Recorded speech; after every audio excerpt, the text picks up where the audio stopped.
స్నేహితులను నమ్మిన ఆ బాలిక దారుణంగా మోసపోయింది.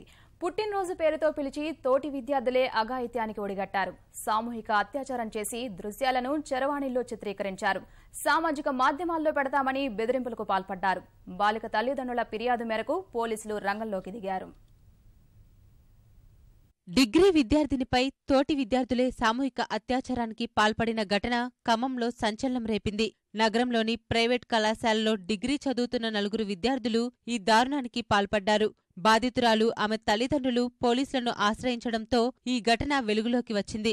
3 రోజుల క్రితం పుట్టినరోజు వేడుక ఉందంటూ ఆ యువకులు బాలికను ఆహ్వానించారు. మిత్రుడికి శుభాకాంక్షలు చెప్పేందుకు వెళ్లిన ఆమెపై పైశాచికంగా ప్రవర్తించారు. సామూహిక అత్యాచారం చేసి చరవాణిలో చిత్రాలు తీసి వేధింపులకు గురిచేశారు. ఎవరికైనా చెబితే సామాజిక మాధ్యమాల్లో పెడతామంటూ బెదిరించారు. దీంతో ఆ విద్యార్థి భయపడి విషయాన్ని గోప్యంగా ఉంచింది. ఈ యువకులు ఆదివారం మరోసారి బాలికపై వేధింపులకు పాల్పడ్డారు. భయభ్రాంతులకు లోనైన బాలిక విషయం తల్లిదండ్రులకు చెప్పింది. వారు 3వ పట్టణ పోలీసులకు ఫిర్యాదు చేశారు. కేసు నమోదు చేసిన పోలీసులు ముగ్గురిని అదుపులోకి తీసుకున్నారు. ప్రధాన నిందితుడి కోసం గాలిస్తున్నారు. బాధితురాలు, నిందితులు అందరూ మైనర్లుగా పోలీసులు భావిస్తున్నారు. నిందితులను కఠినంగా శిక్షించాలని విద్యార్థి సంఘాలు డిమాండ్ చేశాయి.